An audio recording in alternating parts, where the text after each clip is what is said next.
जय हिंद दोस्तों, मैं रविंद्र सिन्हा गुरुकुल इंस्टीट्यूट के official YouTube channel Gurukul institute RS में आप सभी स्टूडेंट्स का हार्दिक अभिनंदन करता हूं। दोस्तों, करंट अफेयर्स का कारवां कल से हम लोगों ने प्रारंभ किया है और आज नवंबर माह की 29 तारीख है। 29 तारीख के महत्वपूर्ण करंट अफेयर्स के जितने भी लेटेस्ट अपडेट्स हैं उन सभी अपडेट्स के वीडियोस आप लोगों के लिए हमारे इस चैनल में अपलोड कर दिए जा रहे हैं। आप सभी हमारे इस वीडियोस को पूरा देखिए, अधिक से अधिक शेयर कीजिए और अगर आप लोगों ने चैनल अब तक सब्सक्राइब नहीं किया है तो आप लोगों से रिक्वेस्ट होगा चैनल को जरूर सब्सक्राइब कर लीजिए। नोटिफिकेशन बेल आइकन जो है उससे आप लोग प्रेस कर लीजिए ताकि वीडियोज से संबंधित जितने भी नोटिफिकेशन हो वो आप लोगों को समय से मिल सके और आप किसी भी प्रकार की जानकारी या कोई भी वीडियोस जो है वो मिस ना कर सके। तो चलिए दोस्तों, देर ना करते हुए स्टार्ट करते हैं। आज का करंट अफेयर्स क्या है, आज के अपडेट्स क्या है।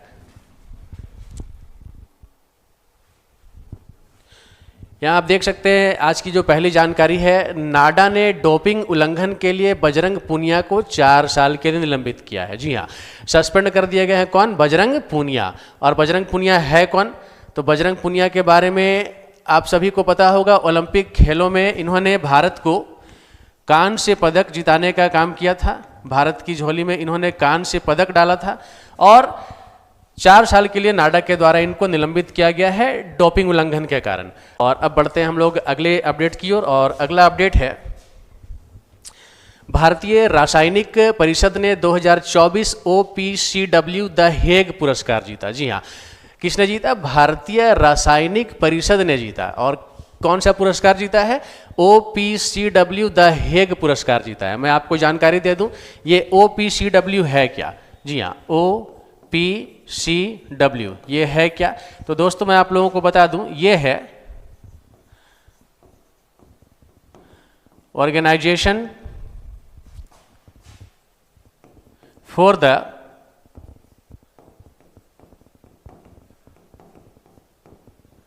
प्रोहिबिशन ऑफ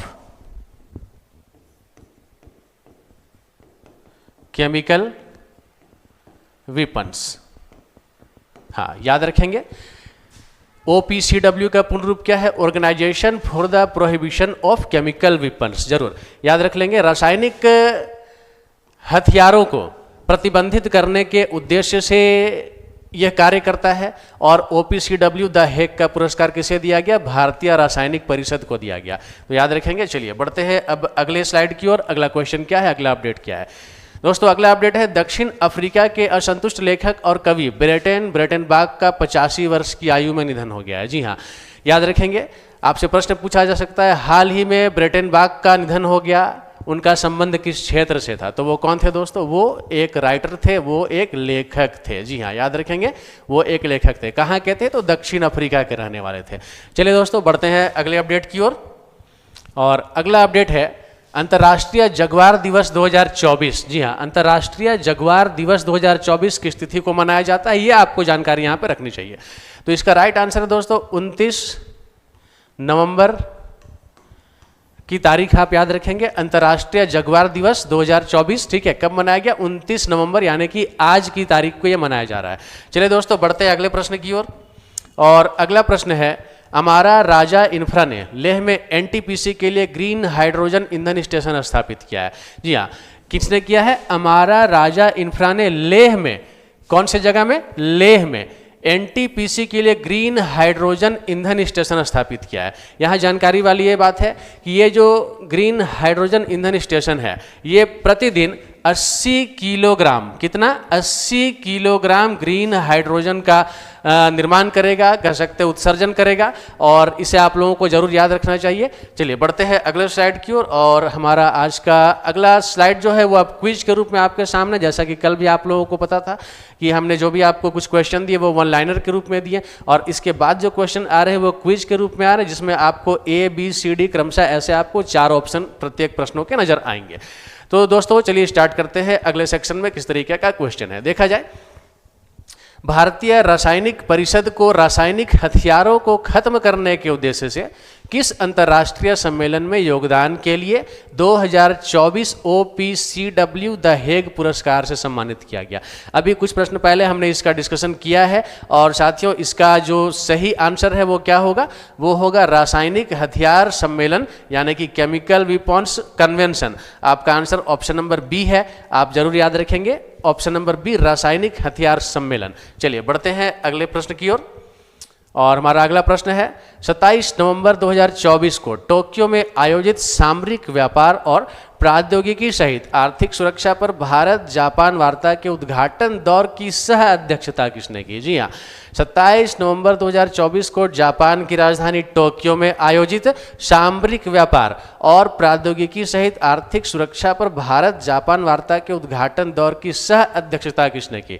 साथियों इसका करेक्ट आंसर होगा ऑप्शन बी विक्रम मिस्त्री। जी हाँ, याद रखेंगे विक्रम मिस्त्री के द्वारा इसकी अध्यक्षता की गई है। और हम लोग अब बढ़ते हैं अगले प्रश्न की ओर और अगला प्रश्न होगा मोंटे सिल्वानो इटली में आयोजित अंडर 8 विश्व कैडेट शतरंज चैंपियनशिप 2024 में शानदार 11 के मुकाबले 9 अंक प्राप्त करते हुए किसने जीत हासिल की है। जी हाँ, 11 में से 9 अंक प्राप्त करने के बाद किसने जीत हासिल की और किस चीज में, अंडर 8 विश्व कैडेट शतरंज चैंपियनशिप में जीत किसने हासिल की है।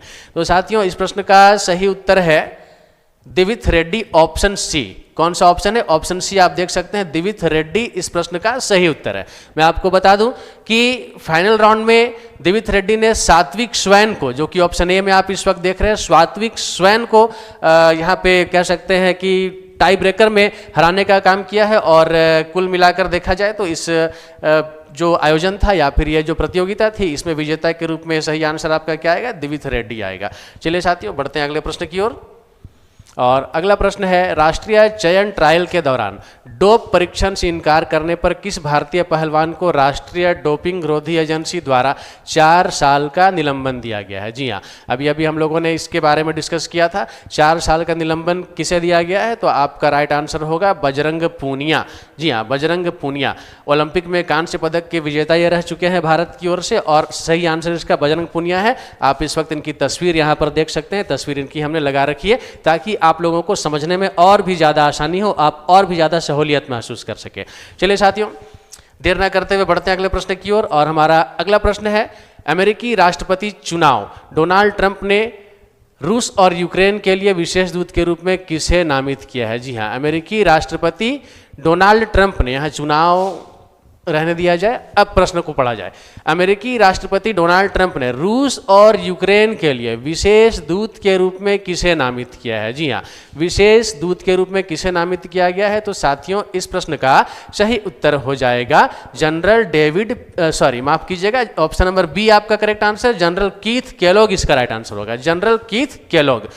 याद रखेंगे जनरल कीथ केलोग, और ये अमेरिका के सेवानिवृत्त जनरल है, इस बात को भी आपको समझना है। अमेरिका के सेवानिवृत्त जनरल को रूस और यूक्रेन के लिए विशेष दूत के रूप में, स्पेशल एम्बेसडर के रूप में वहाँ के जो राष्ट्रपति है डोनाल्ड ट्रंप, उनके द्वारा इनको नामित किया गया है। चलिए साथियों बढ़ते हैं अगले सवाल की ओर।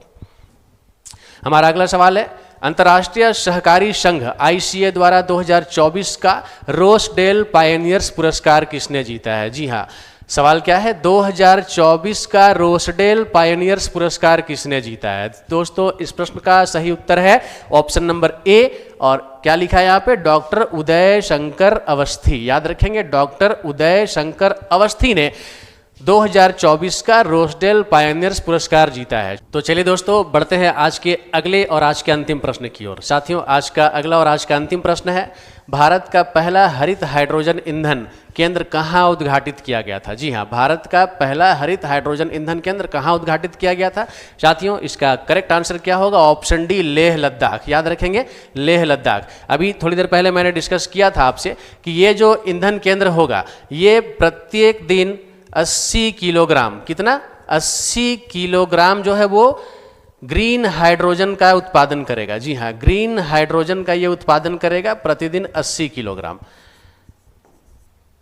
जी दोस्तों आज आप लोगों ने देखा कि अनेक सारे महत्वपूर्ण प्रश्नों का समावेश एक बार फिर से हमारे वीडियो में किया गया, और आप किसी भी प्रतियोगिता परीक्षाओं की तैयारी कर रहे हैं तो निस्संदेह ऐसे वीडियोस, इस तरीके के प्रश्न आप लोगों को सारे एग्जाम्स में काम आएंगे। यदि आपको हमारा वीडियो अच्छा लगता है, हमारा प्रयास आपको अच्छा लगता है, आपको लगता है कि हमारे वीडियोस को देखने से आपको लाभ पहुंच रहा है, तो आप हमारे चैनल को जरूर सब्सक्राइब कर लें और अपने महत्वपूर्ण सुझाव कमेंट बॉक्स पे भी आप डालिए। आपके सुझाव हमारे लिए काफ़ी मूल्यवान होंगे। आप जो भी सुझाव देंगे उस पर हम इम्प्लीमेंट करने की जरूर कोशिश करेंगे। आप सभी को बहुत सारी शुभकामनाओं के साथ जय हिंद, जय भारत दोस्तों।